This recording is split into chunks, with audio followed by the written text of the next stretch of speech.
تھامنیل والی کہانی پڑھنے سے پہلے مختصر پس منظر سن لیں پچھلی قسط کا، تاکہ آپ کو کہانی سمجھ آئے۔ عمر زیب نے روایت توڑ کر اپنی بچپن کی منگیتر بینا کی جگہ کسی باہر کی عورت سے شادی کی تھی۔ بینا عمر زیب کی بڑی بھابھی شیری کی چھوٹی بہن تھی۔ ایک بیٹے کی پیدائش کے بعد عمر زیب اپنی بیوی کو لے کر حویلی آئے تھے۔ عمر زیب کی بیوی دوسری بار حاملہ تھی اور حمل میں کچھ پیچیدگیاں تھیں۔ وہ کام سے شہر گئے تھے جب عمر کی بیوی کو زچگی کا درد اٹھا اور شیریں اپنی نفرت میں وقت پر ہسپتال نہ لے گئی تاکہ عمر زیب کی بیوی مر جائے، اور پھر عمر زیب کی بیوی ایک بیٹی دوریکتا کو جنم دیتے فوت ہو گئی۔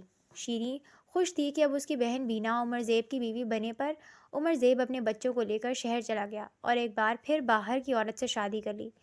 حویلی والوں نے ملنا بند کر دیا، پر بچے جوان ہونے کے بعد بچوں کی ضد پر عمر انہیں گاؤں لے گیا تو سب جوان بیٹا بیٹی کو دیکھ عمر کی دولت کی لالچ میں بہت اچھے سے ملے۔ شیریں کی بیٹی ماہرہ کالج کے بہانے عمر زیب کے ساتھ شہر آ گئی اور عمر زیب کے بیٹے شاہ زیب کو محبت کے جال میں پھنسا لیا تاکہ دولت ہتھیا سکے۔ وہیں عمر زیب کے دوسرے بھائی میٹھے بنتے دوریکتا کا رشتہ مانگنے لگے تاکہ دوریکتا کے حصے کی جائیداد انہیں مل جائے۔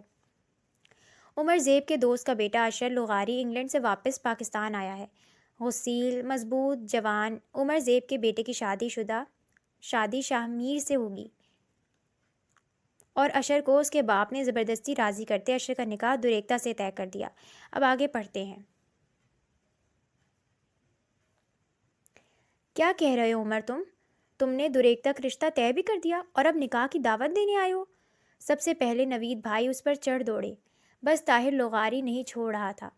انہوں نے کمزور سے انداز میں صفائی دی، تمہیں سگے خونی رشتوں سے بڑھ کر دوست عزیز ہے، کیا بات کی ہے تم نے؟ ہارون بھائی کا چہرہ غصے سے لال سرخ ہو رہا تھا۔ بہرحال آپ سب نے آنا ہے۔ عمر نے ان کے غصے کو اہمیت نہیں دی۔ اورنگزیب کو بھی دل میں سخت غصہ تھا، پر مائرہ عمر کی بہو بننے جا رہی تھی، انہوں نے غصہ ظاہر کرنے کی حماقت نہیں کی۔ اشر کو طاہر لغاری نے جس طرح نکاح کے لیے رضامند کیا تھا وہی جانتے تھے، وہ ابھی نکاح جیسے بندھن کے حق میں نہیں تھا۔ ٹھیک ہے، ان کے کہنے پہ عمر انکل کی مشکلات جاننے کے بعد اس نے اس رشتے پر نیم آمادگی ظاہر کر دی، مگر اب نکاح والی بات اسے ہضم نہیں ہو رہی تھی۔ عمر انکل کی بیٹی اسے خاصی کم عمر اور اممیچور نظر آئی تھی دیکھنے میں جب وہ دعوت پر ان کے گھر گیا تھا، کم سے کم بھی وہ اس سے 7-8 سال چھوٹی تھی۔ دوریکتا کے مقابلے میں وہ مضبوط سوچ کا مالک میچور نوجوان تھا۔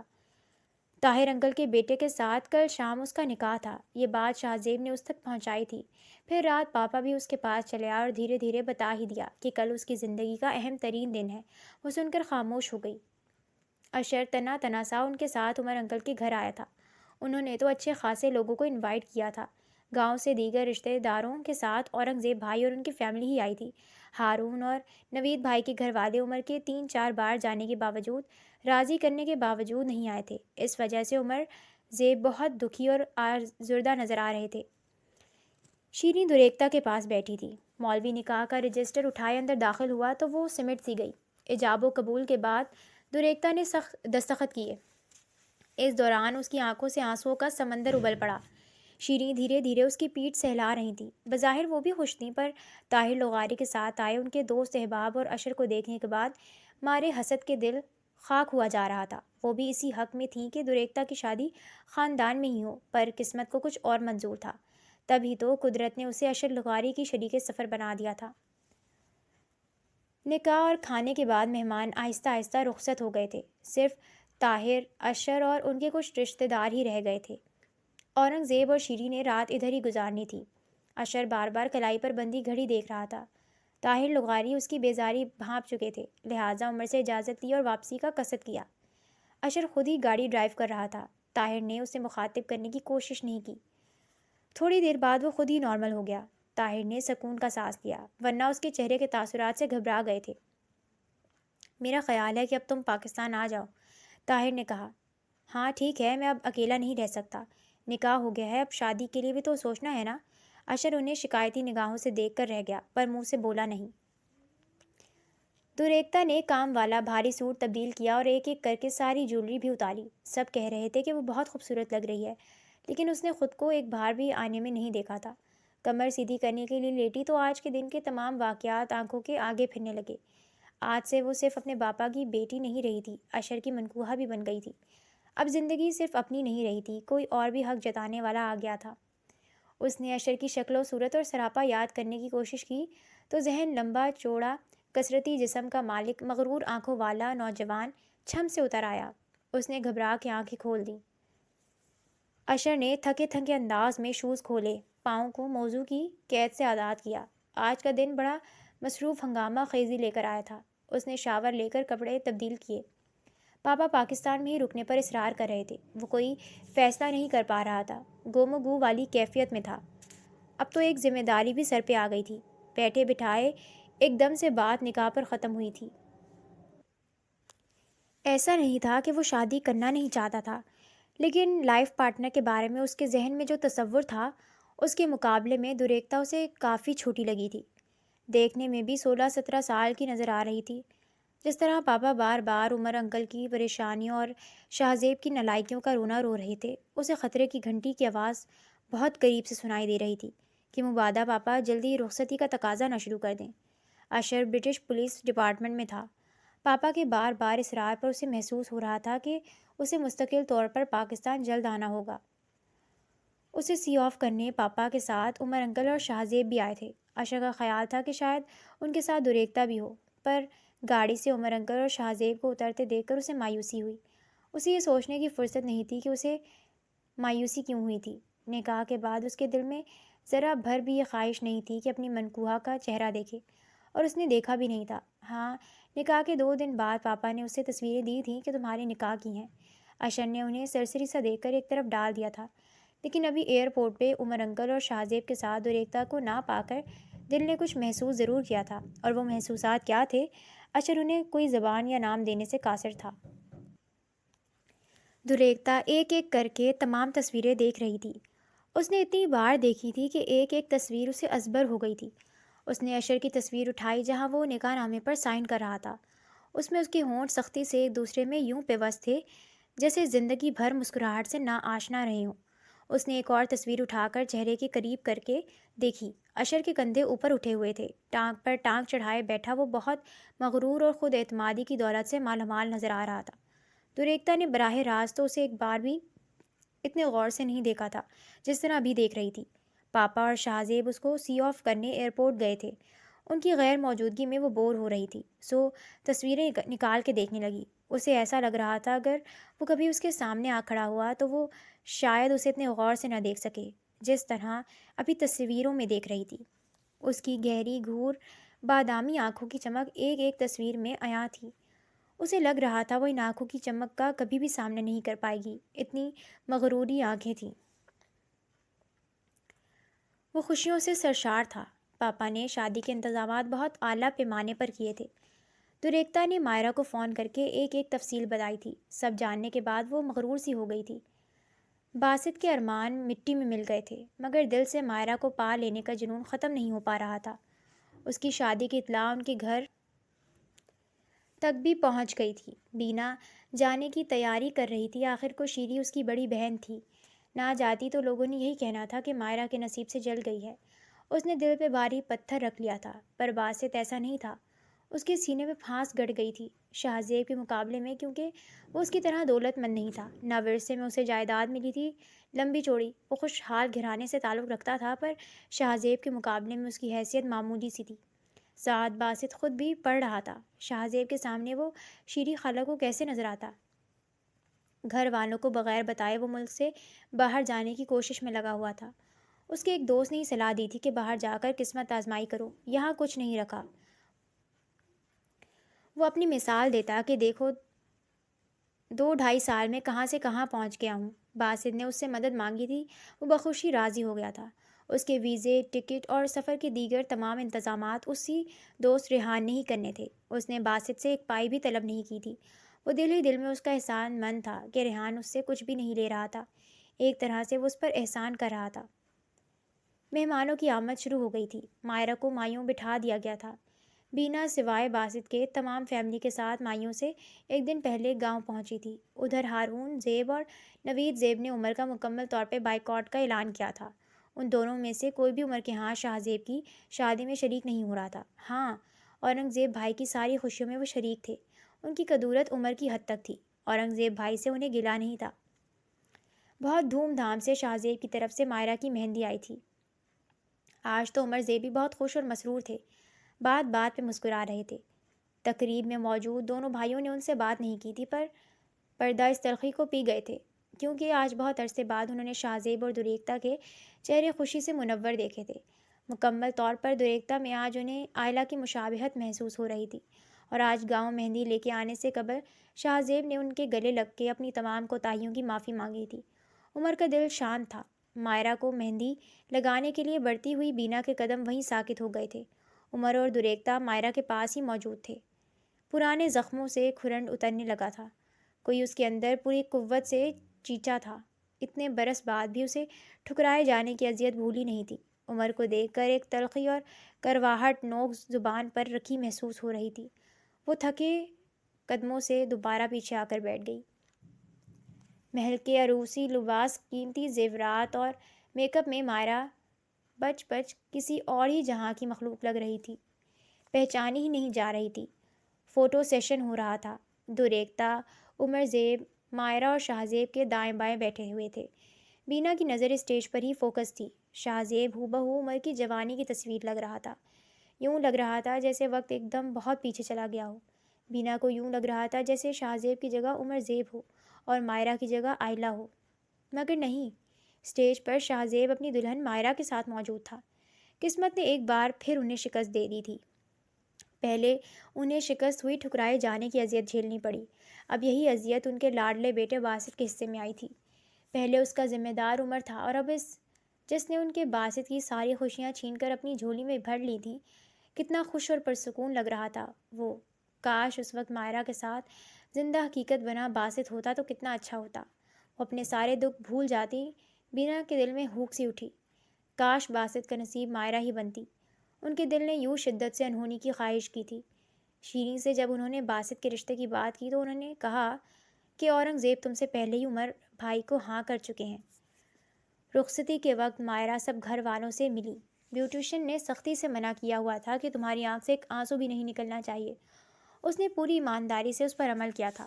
شیریں، اورنگزیب، مائرہ کے دیگر بہن بھائی بھی، یہاں تک کہ دریکتا کے بھی اس موقع پر آنسو نکل آئے تھے، پر مائرہ کی آنکھیں خشک صحراؤں کا منظر پیش کر رہی تھیں۔ مائرہ کا کمرہ سرخ گلاب کے پھولوں سے سجایا گیا تھا۔ وہ آنکھوں کے راستے اس کا سراپا پور پور جذب کر رہا تھا۔ خاصی دیر بعد اسے رونمائی کا گفٹ دینے کا ہوش آیا۔ پلیٹینم کا بہت نازک اور اسٹامک سیاست سیٹ تھا۔ مائرہ نے ایک نظر دیکھ کر سائڈ ٹیبل پر رکھ دیا۔ شاہزیب اسے دیکھ رہا تھا۔ ان نگاہوں کی زبان مائرہ کے لیے اجنبی نہیں تھی۔ بےتابی اور بے قراری سب کچھ خود ہی بتا رہی تھی، اور جب مائرہ نے اس کے ہاتھ میں اپنا نازک سا ہاتھ دیا تو وہ مارے خوشی کے بے قابو سا ہو گیا۔ مائرہ نے بالآخر اسے پذیرائی بخش ہی دی تھی۔ کھڑکی کے راز سے سورج کی کرنیں کمرے میں جھانک رہی تھیں۔ شاہزیب کی آنکھ خود بخود ہی کھلی تھی۔ فوراً نظر دیوار گیر کھڑکی گھڑی پر پڑی جو 11:30 کا وقت بتا رہی تھی۔ وہ فوراً بیڈ سے نیچے اترا۔ ولیمہ شام کو تھا، پر مائرہ نے تیار ہونے پارلر جانا تھا۔ وہ سکتے میں سر چھپائے بے خبر سو رہی تھی۔ رات کے حسین لمحوں کا سوچ کر شاہزیب کے لبوں پر مسکراہٹ آ گئی۔ اس نے دھیرے سے مائرہ کے چہرے پر آئے بال پیچھے کیے۔ مائرہ اٹھ جاؤ، بہت ٹائم ہو گیا ہے۔ وہ جھک کے بال اس کے کان میں بولا۔ 3-4 بار یہی عمل دہرانے پہ مائرہ اٹھ گئی۔ اف، اتنا ٹائم ہو گیا ہے۔ اس کی نگاہ بھی پہلے گھڑی پر ہی پڑی، پھر باقی کے کام اس نے بڑی تیزی سے نمٹائے۔ الماری سے خود ہی کپڑے منتخب کر کے پہنے۔ مائرہ کے پارلر جانے سے پہلے ہی شیریں اور دیگر خیلی آ گئیں۔ وہ ان کے ساتھ باتوں میں لگ گئی۔ دریکتا مائرہ کے ساتھ پارلر جانے کے لیے تیار ہو رہی تھی۔ وہ تیار ہو کر اسے بتانے آئی تو مائرہ اپنی چھوٹی بہن اور ماں کے ساتھ گاڑی میں بیٹھ چکی تھی۔ اس کے سامنے ہی گاڑی گیٹ سے نکلی۔ وہ حیرت سے ادھر دیکھ رہی تھی۔ مائرہ بھابھی کو اچھی طرح پتہ تھا کہ وہ ان کے ساتھ جائے گی، پھر وہ بغیر بتائے اس طرح چلی گئی۔ پہلی بار اسے دکھ سا ہوا، کیونکہ پاپا نے بھی کہا تھا کہ تم اپنی بھابھی کے ساتھ چلی جانا۔ خیر، اس کے پاس اس وقت اتنا ٹائم نہیں تھا کہ وہ سوچ کے پھر کڑتی۔ مائرہ کل سے بھی بڑھ کر آج حسین لگ رہی تھی۔ اس کے برابر بیٹھا شاہزیب بار بار اس کو دیکھ رہا تھا۔ دل چاہ رہا تھا کہ اس کا نقش نقش ہمیشہ ہمیشہ کے لیے دل میں اتار لے۔ مائرہ شاہزیب کے ساتھ میکے آئی ہوئی تھی۔ 2 دن وہ اس کے ساتھ گاؤں میں ہی رہا۔ عمر زیب کی کال آئی تو واپس آ گیا۔ انہیں کوئی کام تھا، ورنہ وہ مائرہ کے ساتھ ہی واپس آتا۔ باسط کے باہر جانے کے انتظامات مکمل ہو گئے تھے۔ وہ گاؤں شیری خالہ سے ملنے آیا ہوا تھا۔ مائرہ بھی ادھر ہی موجود تھی۔ اس کا سامنا کرنے سے کترا رہا تھا، پر ہوئی ہو کے رہی۔ وہ اس وقت اس کے سامنے بیٹھی تھی، ڈیزائنرز کے ڈیزائن کردہ مہنگے سوٹ میں ملبوس، جولری سے آراستہ، ہلکا ہلکا میک اپ کیے، روز اول کی طرح ہی اسے اپنی رسائی سے بہت دور لگ رہی تھی۔ باسط کو کسی بہت زیاں کا شدید احساس ہوا تھا۔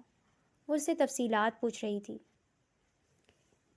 کس طرح جا رہے ہو؟ وہاں کون سی جاب ملی ہے؟ تمہاری تعلیم کا کیا ہوگا؟ باسط ہوں ہاں کرتا رہا۔ باسط، تم ٹھیک طرح بات کیوں نہیں کر رہے؟ مائرہ نے پوچھا۔ کیوں، کیا ہوا؟ اور کیسے بات کروں؟ الٹا اس نے مائرہ سے سوال کر دیا۔ تم کھوئے کھوئے سے ہو، جیسے تمہارا ذہن کہیں اور ہو۔ مجھے پتہ ہے، بہت نامراد شے ہے جنون۔ اسے کہو کہ مجھے بہت جنون ہے اس کا۔ باسط کا لہجہ اسے دہکتا محسوس ہوا۔ یوں لگ رہا تھا یہ آنچ اس کے دامن کو جلا دے گی۔ وہ کن راستوں پہ چل پڑا تھا، جانے یہ راستہ فنا کا تھا کہ بقا کا۔ رات کے پر سناٹے میں وہ پوری طرح مائرہ کی طرف متوجہ تھا، پر اس کا دھیان کہیں اور تھا۔ وہ مائرہ کی چوڑیوں کے ساتھ چھیڑ چھاڑ کر رہا تھا۔ شیریں نے ہی کہا تھا کہ شاہ زیب کو آفس جوائن کرنے کے لیے کہو۔ انہوں نے اسے آنے والے وقت سے ڈرایا۔ سب کچھ عمر کے ہاتھ میں ہے، شاہ زیب کو بھی بااختیار ہونا چاہیے۔ ایسا ممکن تھا اگر وہ آفس جانا شروع کر دیتا، کام کو سمجھتا، پھر باقی کے مراحل بھی آسان ہو جانے تھے۔ پھر اس نے بہت آسانی سے شاہ زیب کے دل و دماغ میں آفس جوائن کرنے والی بات ڈالی تھی۔ مائرہ بھی آنکھیں بند کر کے سونے کی کوشش کرنے لگی، لیکن خیالوں کی رد بہک کر باسط کی طرف چلی گئی۔ وہ پاکستان سے جا چکا تھا، پر اس کے خیالوں سے نہیں جا پا رہا تھا۔ اسے باسط سے آخری ملاقات اور وہ پیاس بھری نگاہ، ایک شدیدی طلب اچھی طرح یاد تھی۔ کچھ بھی تو نہیں بھولا تھا۔ کیسا چھا جانے والا اور اپنی منوانے والا شخص تھا وہ۔ ایک یہ شاہ زیب۔ اس نے اپنے پہلو میں بے سدھ سوئے ہوئے شاہ زیب کو دیکھا۔ اس کی انگلی پکڑ کے چلنے والوں میں سے تھا۔ کوئی انا، کوئی خودداری، کوئی عزت نفس ہی نہیں تھی، جس میں بس خودداری بیوی کی جوتیاں سیدھی کرنے میں سکون ملتا تھا اسے۔ شاہ زیب کا بس چلتا تو ساری عمر مائرہ کے گھٹنے سے لگ کے بیٹھا رہتا۔ مائرہ نے سر جھٹکتے ہوئے اس کی طرف سے نظر گھمائی اور سونے کی کوشش کرنے لگی۔ طاہر لغاری کی طبیعت معمولی سی بگڑی تھی، ہلکا سا سینے میں درد اٹھا۔ انہوں نے نظر انداز کیا۔ آئندہ آنے والے دنوں میں ان کی طبیعت زیادہ خراب ہو گئی۔ ہنگامی حالت میں ہاسپٹل لے جایا گیا۔ ان کو ڈاکٹرز نے ہارٹ اٹیک بتایا۔ اشر لغاری تک فوراً یہ اطلاع پہنچی تھی۔ اس نے اس میں عافیت تصور کی کہ پاپا کے پاس لوٹ آئے۔ ہفتہ 10 دن میں طاہر لغاری صحت یاب ہو کر گھر آئے۔ ان کے ڈسچارج ہونے کے کچھ دن بعد اشر بھی پاکستان پہنچ گیا۔ جب اس نے یہ بتایا کہ وہ پکا ان کے پاس آ گیا ہے تو انہوں نے نئی توانائی رگوں پے میں دوڑتی محسوس کی۔ اشر نے واپس آ کر مستقبل کی منصوبہ بندی کا آغاز کر دیا تھا۔ کرمنالوجی کی اعلیٰ ڈگری اور اس فیلڈ میں کچھ تجربہ بھی اس کے پاس موجود تھا، سو اسپیشل کرائم برانچ میں جاب ملنے میں کوئی پریشانی نہیں ہوئی۔ وہ جوائن کر چکا تھا۔ طاہر لغاری نے کہا کہ کسی دن ٹائم ملے تو عمر انکل سے مل آؤ۔ اس نے غائب دماغی سے سر ہلا دیا۔ شاہ زیب نے عمر کے ساتھ آفس جانا شروع کر دیا تھا۔ انہیں بہت اچھا لگا تھا کہ وہ اپنی ذمہ داریوں سے آگاہ ہو رہا تھا۔ باسط اپنی منزل پہ پہنچ چکا تھا۔ اس کے دوست نے روانگی سے قبل ایک بند پیکٹ میں کچھ سامان اس کے سپرد کیا تھا کہ ایئرپورٹ اترتے ہی تم نے ایک شخص کے حوالے کرنا ہے۔ اس شخص کا حلیہ، عمر، نام وغیرہ اور اس طرح کی دیگر معلومات اسے مل گئی تھیں۔ وہ شخص اسے ایئرپورٹ سے باہر نکلتے ہی مل گیا تھا۔ وہی شخص باسط کو اس کی رہائش گاہ تک اپنی گاڑی میں بٹھا کے لایا تھا۔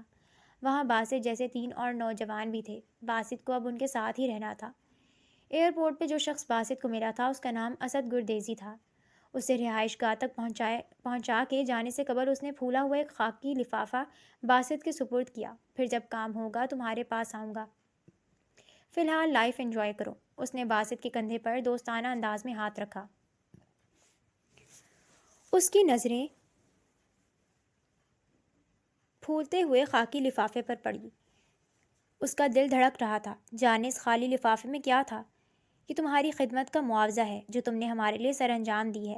مگر میں نے تو کوئی کام نہیں کیا۔ باسط نے ناسمجھ آنے والے انداز میں اسے اب بھی دیکھ رہا تھا۔ کام تو تم نے کیا ہے اور اتنی خوبی سے کیا ہے کہ میں بھی داد دینے پر مجبور ہو گیا ہوں۔ جو پیکٹ تم نے مجھے دیا ہے وہی تو تمہاری خدمت ہے، اور جب میں نے اس کے عوض تمہیں دیا وہ تمہارا حق۔ اب چلتا ہوں، پریشان مت ہونا۔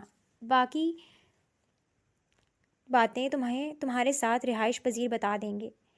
پھر بھی کوئی مشکل یا پریشانی ہو تو مجھے کال کر لینا، یہ میرا کارڈ ہے۔ اب میں چلتا ہوں۔ حیران پریشان کھڑے باسط کے ہاتھ پر اسد نے ایک کارڈ رکھا اور پھر گاڑی میں بیٹھ گیا۔ باسط نے ہاتھ میں پکڑا کارڈ غور سے دیکھا۔ اس میں اسد کا نام اور 2 سیل نمبر درج تھے۔ اس نے کارڈ اپنی پینٹ کی جیب میں ٹھوس دیا۔ اسے خاکی لفافے کو دیکھنے کی جلدی تھی، مگر کمرے میں موجود تینوں لڑکے اس کے تعارف کے منتظر تھے۔ وہ بادل ناخواستہ ان کے ساتھ بیٹھ گیا۔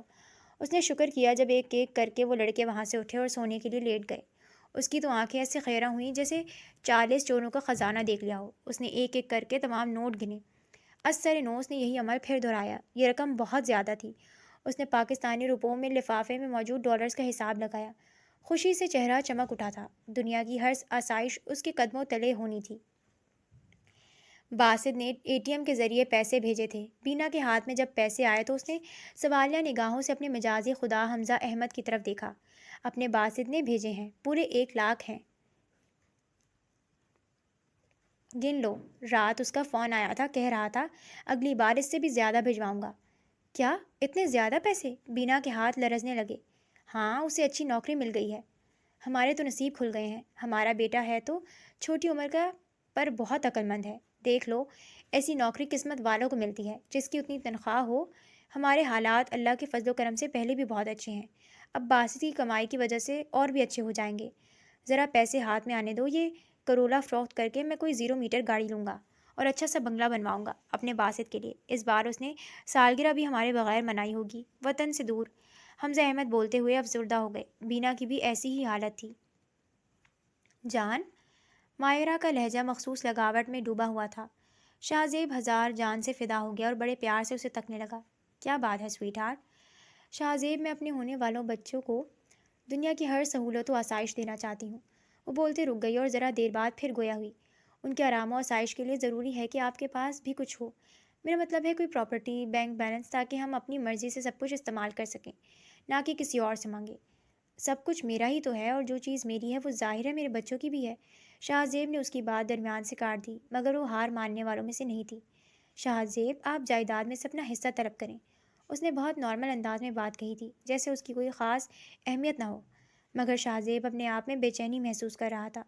وہ لیٹے سے اٹھ کے بیٹھا۔ ایک دن سب میرا ہی ہوگا، اس نے کمزور سے لہجے میں ہلکا سا سنبھالا لینے کی کوشش کی تھی۔ اب آپ شادی شدہ ہیں، عمر چاچا کو اس بات کا خیال رکھنا چاہیے کہ میرا شوہر بھی مالک و بااختیار ہو۔ آپ جب اپنا بزنس شروع کریں گے تو کیسے کامیابی آپ کے قدم چومے گی؟ میرے سب خواب ایک ایک کر کے حقیقت بن جائیں گے، بس آپ ذرا ہمت کریں۔ وہ اسے جوش دلا رہی تھی۔ مائرہ نے اس کے دماغ میں ڈال دیا تھا کہ سب کچھ تمہارا ہے، جو چیز تمہاری ہے اس کا مطالبہ کرنے میں کوئی شرم کی بات نہیں ہے۔ اب تو اس کے ذہن نے کچھ عجیب عجیب سی باتیں بھی سوچنا شروع کر دی تھیں، جن کا حقیقت سے کوئی واسطہ تک نہ تھا۔ در حقیقت وہ دل میں بہت مسرور تھی۔ جو بات وہ شاہ زیب کے دماغ میں ڈالنا چاہ رہی تھی وہ اس نے ڈال لی تھی۔ شاہ زیب تو اس کے ہاتھ میں کٹ پتلی کی طرح تھا۔ وہ جب چاہتی ڈور ہلاتی اور وہ اشارے پر حرکت شروع کر دیتا۔ یہ خوشی ہی کتنی بڑی تھی کہ اس کا شوہر اس کی ہر بات مانتا تھا۔ اس کی جی حضوری اور خوشنودی ہی اس کے لیے اہم تھی، پر جانے کیوں پھر بھی وہ دل سے خوش نہیں ہو پاتی تھی، یوں جیسے وہ اس کا شوہر نہیں بلکہ غلام ہے، بے دام کا غلام۔ اسے شاہ زیب کی شخصیت میں عجیب سے خلا کا احساس ہوتا تھا، جیسے خود اس کی اپنی کوئی بھی انفرادی شخصیت و کردار یا مرضی نہ ہو۔ مائرہ جو کہتی وہ وہی کرتا۔ اس کی کہیں بات سے وہ انحراف کرنے کا سوچ بھی نہیں سکتا تھا۔ وہ کئی غلط باتیں بعض اوقات اسے ماننے پہ مجبور کرتی اور وہ بلا چوں چراں مان لیتا، ایسے جیسے یہ اس کا فرض ہو۔ وہ اگر کسی بھی فضول اور بے معنی بات پہ ناراض ہو جاتی تو وہ منتیں کر کے اسے مناتا، ہاتھ تک جوڑ دیتا، بچوں کی طرح کان پکڑتا۔ یہ سب دیکھ کر مائرہ کو اور بھی آگ لگتی، تن من جلنے لگتا۔ دور دور تک پچھتاووں کی خاک اڑتی اور اس گرد و غبار میں سے رفتہ رفتہ ایک چہرہ نمایاں ہو کے سامنے آتا۔ یہ چہرہ بینش اس کے جانے پہچانے تھے، یہ چہرہ ہی نقش باسط کے تھے، جس کے چہرے کے تاثرات میں ایک ایک نقش میں مردانگی و کرختگی تھی، اپنی منوا لینے کا عزم تھا، جنون تھا۔ وہ اپنی عمر سے زیادہ میچور اور باشعور انسان تھا۔ اس کی شخصیت میں ایک مکمل و بھرپور مرد کی شکل نظر آتی تھی۔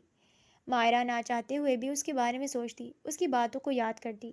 اس کی نگاہوں میں بھری پیاس من آنگن سے چپکے چپکے کوئی سرگوشی کرتی۔ کچھ اصرار تو تھا باسط میں جو وہ اس کے بارے میں سوچتی تھی۔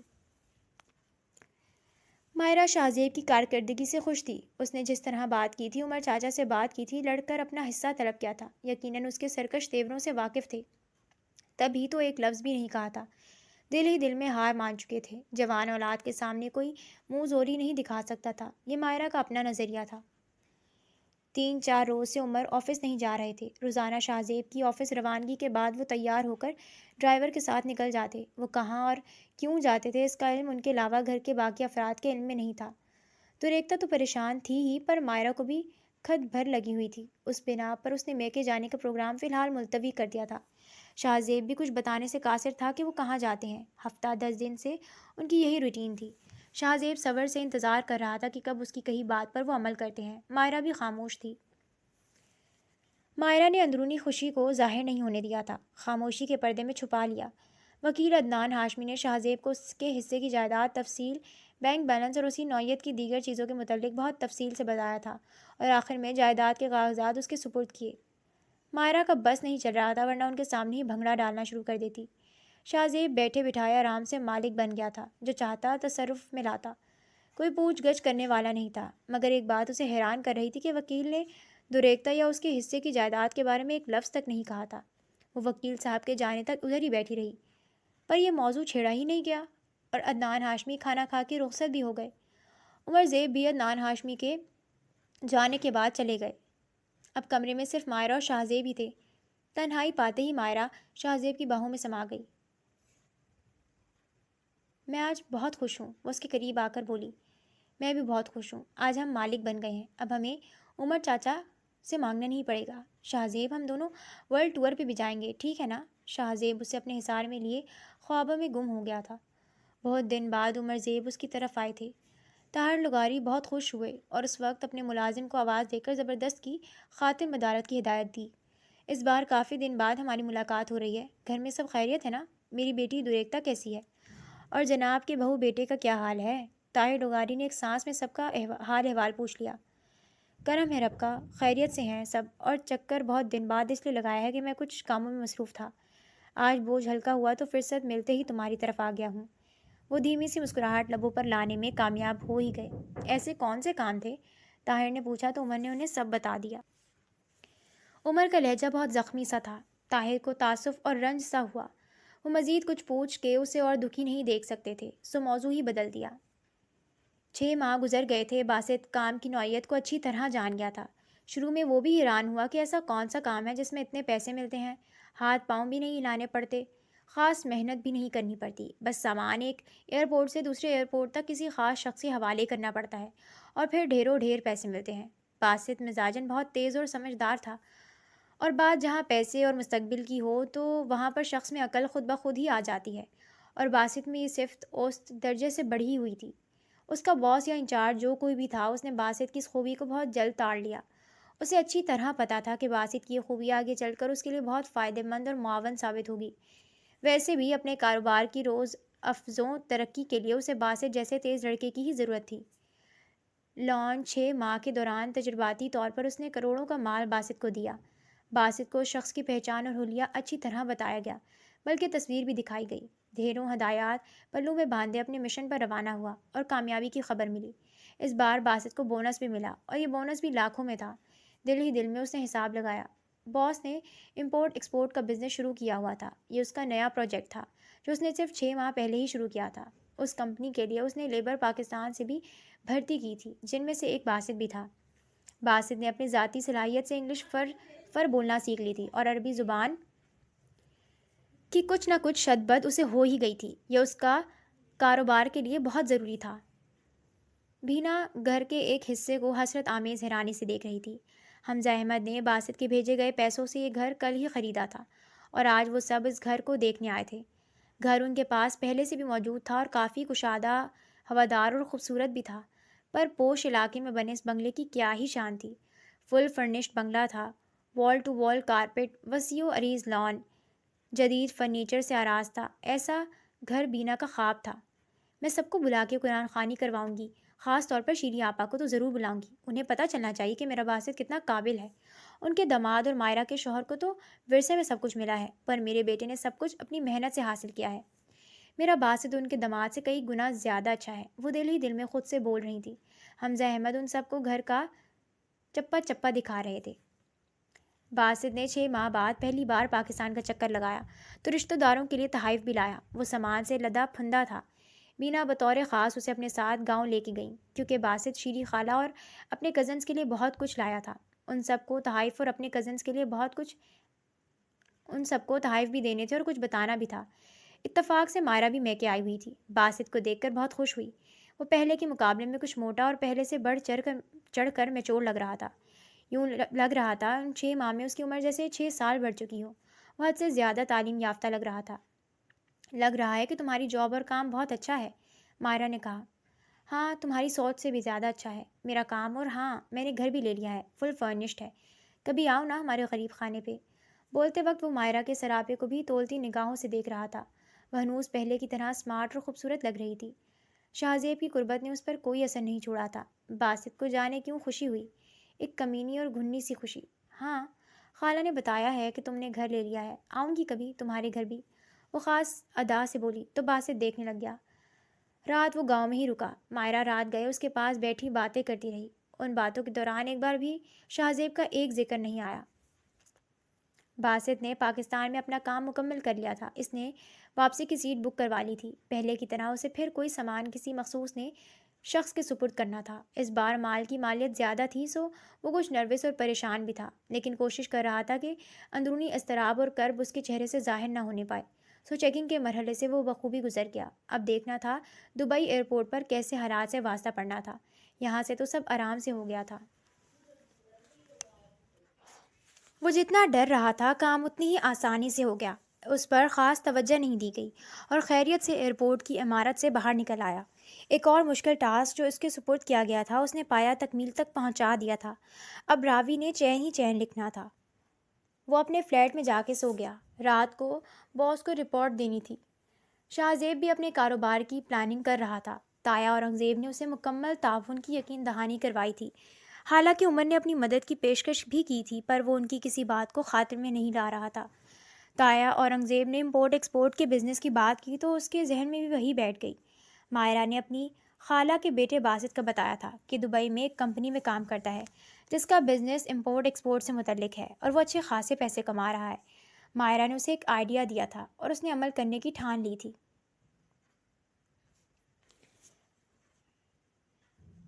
اندھے کو 2 آنکھیں چاہیے تھی۔ تایا اورنگزیب اور اپنے بڑے سالے کے توسط سے اس نے آفس کے لیے جگہ بھی ڈھونڈ لی۔ اب وہ بڑی لگن اور شوق سے اپنے آفس کی آرائش کروا رہا تھا۔ اس مقصد کے لیے اس نے ملک کے مہنگے انٹرپرینیور ڈیکوریٹر کی خدمات حاصل کی تھی۔ دفتر کی آرائش پہ اس نے بے دریغ پیسہ خرچ کیا۔ پاپا کی وجہ سے اسے اپنے کاروبار کے لیے اجازت نامہ آسانی سے مل گیا۔ آفس کی تزئین و آرائش مکمل ہوتے ہی اس نے 2 گاڑیاں خریدی، ایک اپنے اور ایک مائرہ کے استعمال کے لیے۔ فی الحال وہ عمر زیب کے ساتھ ہی مقیم تھے۔ انہوں نے اس کے لیے نیا گھر تعمیر کروایا تھا۔ مائرہ نے ضد شروع کر دی کہ ہمیں اب اپنے گھر میں شفٹ ہو جانا چاہیے۔ عمر زیب کو اس پر کوئی اعتراض نہیں تھا اگر وہ اپنے گھر چلے جاتے، پر انہیں موہم سی امید تھی کہ شاید شاہزیب انہیں چھوڑ کے نہ جائے۔ یہ گھر ویسے بھی بہت بڑا تھا، کتنے کمرے خالی پڑے ہوئے تھے، مگر مائرہ کو ہنس گئی تھی اپنے گھر میں جانے کی۔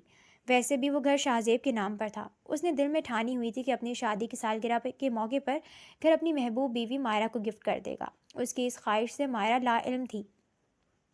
مائرہ کی ضد کے آگے ایک بار پھر شاہزیب کو ہار ماننا پڑی اور وہ اس کے ساتھ عمر اور دریکتا کو چھوڑ کر نئے گھر میں شفٹ ہو گیا۔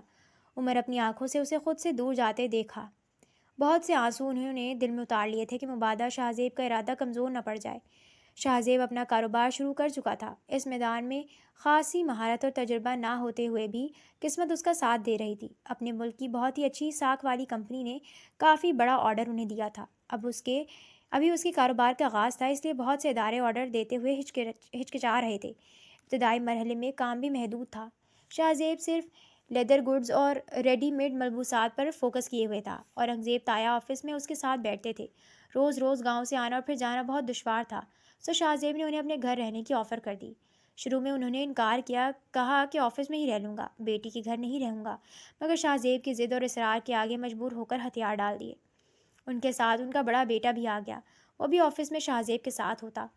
شاہزیب نے اسے اسٹاف کی کارکردگی جانچ پر لگایا تھا۔ وہ اس کام میں بہت خوش تھا، بیٹھے بٹھائے اچھی تنخواہ مل رہی تھی، باقی ٹھاٹ اس کے علاوہ تھے۔ عمر زیب کبھی کبھار شاہزیب کے آفس کا چکر لگاتے تو اورنگزیب بھائی ادھر ہی مل جاتے۔ پر ان کے رویے میں بڑا فرق آ گیا تھا، زمین آسمان کا فرق۔ وہ بڑے غرور اور سرد مہری سے ملتے، جیسے اس کاروبار اور آفس کے وہی مالک ہوں۔ شاہ زیب کی بیرونی اور گھریلو زندگی میں ان کا عمل دخل بڑھتا جا رہا تھا۔ عمر زیب دیکھتے پر منہ سے بول نہ پاتے۔ شاہ زیب کی ضد ماننے کا جار یہی انجام ہوتا تھا۔ ان کی دولت اور ترقی سے ان کے سگے خونی رشتے حسد کرتے تھے۔ جو کام کوئی نہ کر سکا تھا وہ ایک کنواری لڑکی نے ان کی بہو بن کے کر دکھایا تھا۔ پہلے ان کے گھر آئی، پھر ان کے بیٹے کے دل میں اتری، پھر اس کی زندگی پہ چھا گئی۔ شاہ زیب اس کے پیچھے دم ہلاتا بندر تھا۔ مائرہ ڈگڈگی بجاتی اور وہ ناچنا شروع کر دیتا۔ وہ پوری طرح اس کے سحر میں جکڑا ہوا تھا۔ شاہ زیب بہت خوش تھا۔ عمر زیب کے توسط سے پہلی بار اسے بیرون ملک سے آرڈر ملا تھا۔ اس کی خوشی دیدنی تھی۔ اسے اس بات کا چندہ احساس نہیں تھا کہ اس آرڈر کا کامیابی سے تکمیل پر اس کے لیے ترقی و کامرانی کے نئے دروازے کھل جانے تھے۔ وہ تو بس آرڈر ملنے پر خوشی سے پھولے نہیں سما رہا تھا۔ کاروباری حلقوں میں اسے ملنے والے اس آرڈر پہ تبصرے ہو رہے تھے۔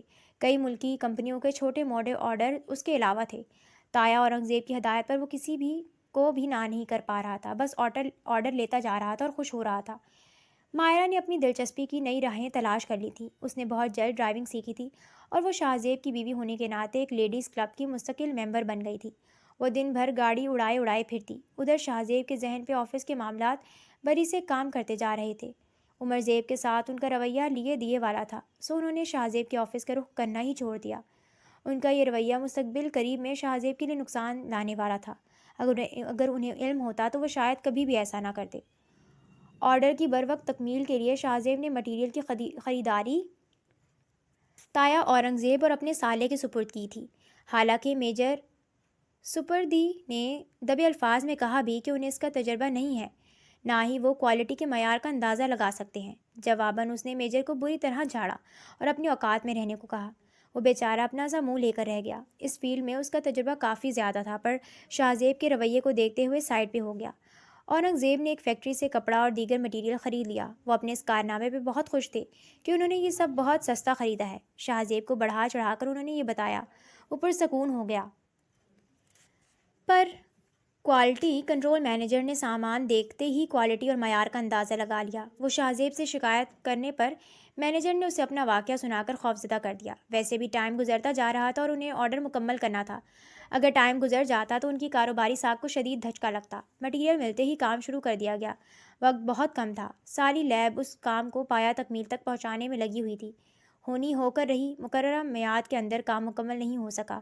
جتنا کام مکمل ہو سکا وہ کمپنی کو بھجوا دیا گیا۔ کچھ ہی دن کے اندر اندر تمام سامان شکایت کے ساتھ واپس بھجوا دیا گیا۔ شاہ زیب سر پکڑ کے بیٹھ گیا۔ وہ تمام سرمایہ اس کاروبار میں جھونک چکا تھا۔ دوسری کمپنیوں سے بھی یاد دہانی کروائی جا رہی تھی کہ سامان وقت تک پہنچانا ہے۔ اورنگزیب تایا نے بغیر سوچے سمجھے ہر چھوٹی بڑی کمپنی سے جو آرڈر لیے تھے وہ اب شاہ زیب کے گلے کا پھندا بنتے جا رہے تھے۔ وہ کچھ دن کے لیے خود کو کاروباری معاملات سے الگ کرنا چاہ رہا تھا۔ تایا اورنگزیب نے کہا کہ کچھ دن کے لیے گھوم پھر آؤ، پیچھے میں تمام کام دیکھ لوں گا۔ وہ خوش ہو گیا۔ بوجھ سر سے اترتا محسوس ہوا۔ مائرہ کپڑے اور دیگر تمام چیزیں رکھ چکی تھی۔ شاہ زیب پاپا کی طرف گیا تھا یہ بتانے کہ ہم گھومنے پھرنے جا رہے ہیں۔ مائرہ نے پیکنگ کا کہہ کر اس کے ساتھ آنے سے معذرت کر لی۔ وہ اکیلا ہی چلا آیا۔ پاپا کی آفس جانے کی تیاری میں تھے اور دریکتا کالج کے لیے روانہ ہو چکی تھی۔ وہ صبح صبح اسے دیکھ کر پہلے حیران اور پھر مسرور ہوئے۔ بڑی محبت سے گلے ملے۔ وہ 2 دفعہ جانے کے لیے کھڑا ہوا اور انہوں نے دونوں بار ہی اسے تھوڑی دیر تو بیٹھو کہ کہہ کر اپنے پاس سے اٹھنے ہی نہیں دیا۔ جب وہ آنے لگا تو اسے چھوڑنے گیٹ تک آئے۔ آخر میں اسے گلے لگایا۔ ان کی گرفت میں بہت محبت بھری تھی۔ بے اختیار شاہ زیب نے کسی بچے کی مانند ان کی گردن میں باہیں حمائل کر کے ان کے ماتھے پر اپنے لب رکھ دیے۔ عمر زیب کے اندر شفقت پدری کا طوفان ٹھاٹھے مارنے لگا۔ جانے کیا بات تھی، ان کا دل چاہ رہا تھا کہ شاہ زیب اسی طرح ان کے گلے سے لپٹا رہے، پر اسے جانا تو تھا۔ دوبارہ مائرہ کی کال آ چکی تھی کہ کب آئیں گے، ہم لیٹ ہو رہے ہیں۔ ناچار شاہ زیب ان سے مل کر واپس آ گیا۔ جب تک اس کی گاڑی نے موڑ نہیں کاٹا عمر وہیں کھڑے دیکھتے رہے۔ شاہ زیب گھر پہنچا تو شیری تائی بیٹھی تھیں۔ وہ ابھی ابھی پہنچی تھی۔ مائرہ نے ہی انہیں بلوایا تھا حفاظت کے نقطہ نگاہ کے لیے۔ گھر قیمتی چیزوں سے بھرا ہوا تھا۔ وہ دونوں چلے جاتے تو دن میں گھر میں کون ہوتا؟ داماد اور بیٹے کی غیر موجودگی میں شیری نے پورے گھر کا ناک کا دانہ جائزہ لیا اور پھر رازدانہ انداز میں اپنے شوہر اورنگزیب سے اس گھر کی مالیت کے بارے میں پوچھا۔ مجھے تو نہیں پتا کہ اس کی درست مالیت کتنی ہے، مگر 1 کروڑ سے زیادہ کا ہی ہوگا، انہوں نے اندازے سے بتایا تو شیری کی آنکھیں جھکنے لگیں۔ عمر بھائی نے شاہ زیب کا حصہ تو اسے دے دیا ہے، مگر بیٹی کے معاملے میں پر اسرار خاموشی اختیار کر رکھی ہے، اس کا کیا مطلب ہے؟ مجھے کیا ہے؟ یہ بھی تو ہو سکتا ہے کہ وہ بتانا نہ چاہ رہا ہو، یہ بھی تو ہو سکتا ہے کہ عمر بھائی نے بیٹی کو بیٹے سے زیادہ حصہ دیا ہو، اس لیے خاموش ہو۔ شری دور کی کوڑی لائی تھی۔ واقعی بات قابل غور تھی۔ وہ اس طرف سوچنے پہ مجبور ہو گئے۔ اگر ایسی بات ہوئی تو اچھا نہ ہوگا۔ شیری جانے کیوں اس قدر چمچل رہی تھی۔ اورنگزیب بھی اس معاملے پر سوچ رہے تھے کہ عمر نے بیٹے کو جو دیا، اب اورنگزیب کے لیے جاننا ازحد ضروری تھا۔ عمر زیب سے مل کے پوچھا جا سکتا تھا کیونکہ وہ اب اس پوزیشن میں تھے کہ یہ سوال کر سکتے تھے۔ شاہ زیب نے اپنے کاروبار کے کلی معاملات ان کے حوالے کر دیے تھے اور اپنی اس کامیابی پہ وہ پھولے نہیں سما رہے تھے۔ برسوں پہلے جب عمر اپنے دونوں بچوں کے ساتھ شہر شفٹ ہونے کی تیاری کر رہا تھا تو عائلہ کے 6 اثاثوں کی تفصیل جان کے ان کے دل میں خواہش پیدا ہوئی تھی کہ کاش اس میں ان کا حصہ بھی ہو۔ اس وقت یہ ناممکن سی خواہش تھی، پھر برسوں بعد یہ خواہش عجیب طرح پوری ہوئی۔ مائرہ ان کی بیٹی عمر زیب کی بہو بنی اور اس نے اپنے بیٹے کو اس کا حصہ خوشی خوشی جیتے جی دے دیا۔ اب یہ مائرہ کے نام کیسے کروانا تھا انہیں سوچنا تھا۔ شاہ زیب ویسے بھی ان کی نگاہ میں جذباتی اور قدرے نان پریکٹیکل نوجوان تھا۔ ایسے نوجوان پر مالی معاملات میں زیادہ اعتبار نہیں کیا جا سکتا تھا۔ وہ سادہ دل تھا، ہر ایک پر اندھا اعتبار کرنے والا۔ میٹیریل کی خریداری کی ذمہ داری ان کے حوالے کر کے اس نے روپے پیسے کی کوئی تفصیل ان سے نہیں مانگی تھی۔ یہ رویہ مستقبل میں بہت خطرناک ثابت ہو سکتا تھا ان کی بیٹی کے حق میں۔ اس طرح تو کوئی بھی اسے مالی خسارے سے دوچار کر سکتا تھا۔ وہ نہیں چاہتے تھے کہ مائرہ کو کل کلاں اس وجہ سے کوئی پریشانی ہو، اس لیے شاہ زیب اپنی جائیداد میں سے کچھ اس کے نام کر دیتا تو اس کا مستقبل محفوظ رہ سکتا تھا۔ اپنے تئیں وہ بہت دور کی کوڑی لائے تھے۔ موسم بہت حسین تھا۔ شاہ زیب مائرہ کے پاس آیا تو اس نے شاہ زیب کو پیچھے کی طرف ہٹا دیا۔ وہ نہ جانے کیوں جھنجھلائی ہوئی ہی تھی، بیڈ پر نیند دراز تھی۔ تمہاری طبیعت ٹھیک ہے مائرہ؟ شاہ زیب کے لہجے میں محبت کی ساری فرمائیں بول رہی تھی۔ مائرہ کو اور بھی غصہ آ گیا۔ شاہ زیب میں تو جیسے مردانہ حصہ اور انا موجود ہی نہیں تھی۔ کیسے وہ اس کی انا کو اپنے پاؤں تلے رونتی اور وہ ہنستا چلا جاتا، اس کی منتیں کرتا، مناتا، بچوں کی طرح راضی کرتا۔ میری طبیعت بالکل ٹھیک ہے، مجھے کیا ہونا ہے؟ میں اس وقت اکیلے رہنا چاہتی ہوں۔ جانے کیوں آج کل اس پر بیزاری تاری تھی۔ تھک بھی جلدی جاتی۔ شاہ زیب کی جرأتوں کا سامنا کرنا اس کے لیے آسان نہیں رہا تھا۔ تبھی اس وقت اسے غصہ آ گیا تھا۔ اپنے اندر مردانگی پیدا کریں، جیسے اور عورتوں کے شوہروں میں یہ وصف پایا جاتا ہے۔ مائرہ کے لہجے میں ازحد تلخی اور درستگی تھی۔ تو تمہارے خیال میں مجھ میں مردانگی نہیں ہے؟ شاہ زیب کا لہجہ عجیب سا ہو گیا۔ نہیں ہے، نہیں ہے مردانگی، ابھی ہی تو کہا ہے کہ خود میں پیدا کریں۔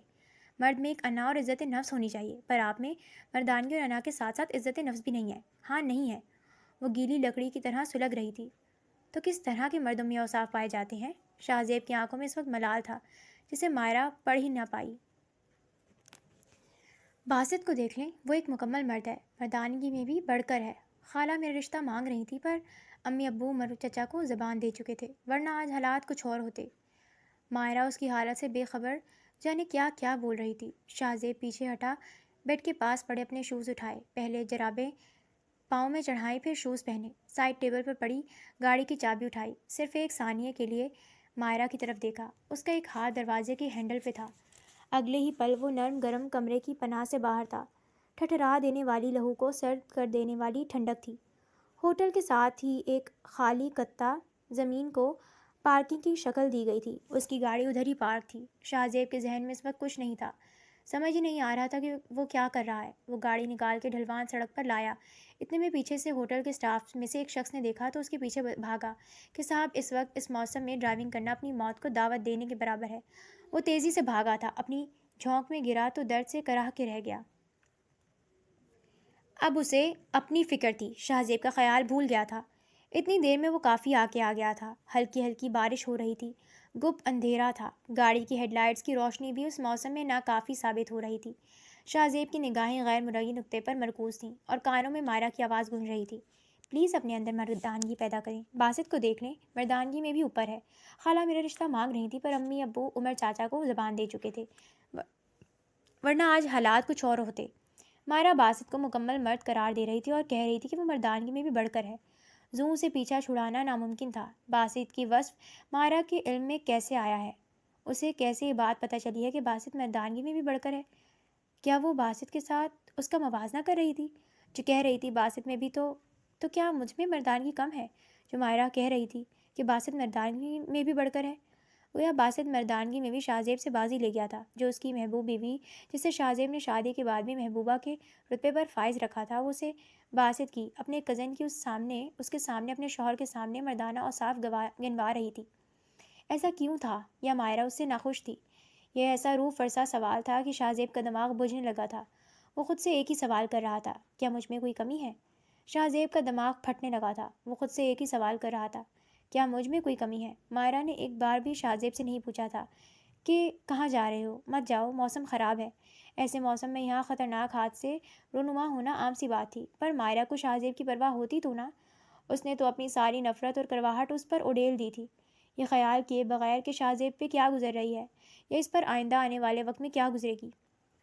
بارش تیز ہو گئی تھی۔ شاہزیب بغیر سوچے سمجھے گاڑی دوڑا رہا تھا۔ اسے اس وقت کچھ خبر نہیں تھی کہ وہ کہاں جا رہا ہے، کیوں جا رہا ہے، کس طرف جا رہا ہے۔ شور مچاتا دریائے نیلم بھی اسے یہی سرگوشیاں کر رہا تھا کہ پلیز خود میں مردانگی پیدا کرو۔ باسط تم سے مردانگی میں بھی بڑھ کر ہے، تم میں مردانگی اور عزت نفس کی کمی ہے۔ شاہزیب تم میں مردانگی کی کمی ہے اور ساتھ غیرت کی بھی کمی ہے۔ اگر تم میں غیرت کی کمی نہ ہوتی تو آج تمہاری محبوب بیوی تمہارے سامنے، اپنے شوہر کے سامنے غیر مرد کی تعریف نہ کرتی، اور تعریف کی بھی تو مردانگی کی۔ شاہزیب کو یوں لگ رہا تھا اس وادی کی ہر چیز اس کا مذاق اڑا رہی ہے، اس پر طنز کر رہی ہے، اسے بے غیرتی کا طعنہ دے رہی ہے۔ میں بے غیرت نہیں ہوں، میں مکمل ہوں، اس نے بہت اونچی آواز میں خود کلامی کی تھی، مگر دریائے نیلم اور اس کے متوازی چلتی سڑک بھی اس پہ ہنس پڑی۔ تم میں مردانگی نہیں ہے، تم میں غیرت بھی نہیں ہے۔ ہے مجھ میں غیرت۔ اس کے ہاتھ سے اسٹیئر تک ویل پھسل گیا، اس کی ہاتھوں میں نمی آ گئی تھی۔ سخت سردی میں شاہزیب کا سارا وجود پسینہ اگل رہا تھا، نمی تو اس کی آنکھوں میں بھی تھی۔ میں بغیرت نہیں ہوں بغیرت، مکمل مرد ہوں، اس نے پاگلوں کی طرح چیخ کر پوری قوت سے کہا۔ اس عالم میں اسٹیئرنگ ویل اس کے ہاتھوں سے نکل گیا۔ آنکھوں میں اچانک آنے والی نمی نے اسے عارضی طور پر سامنے کا منظر دیکھنے سے محروم کر دیا تھا، کیونکہ آنکھیں دھندلا رہی تھیں۔ یہ عارضی دھندلاہٹ موت کا خاموش پیغام ثابت ہوئی۔ پہاڑی علاقوں میں ذرا سی غلطی زندگی سے ہمیشہ کے لیے دور کر دیتی ہے۔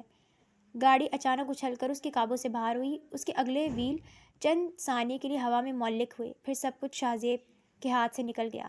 سڑک کی اس سمت گہری کھائی تھی، یہاں قدم قدم پہ ایسی بے شمار سینکڑوں فٹ گہری کھائیاں تھیں جو ذرا سی بھول بے چوک پہ جان لینے میں دیر نہیں لگاتی تھی۔ گاڑی کا اگلا حصہ پیچھے کی طرف جھکا۔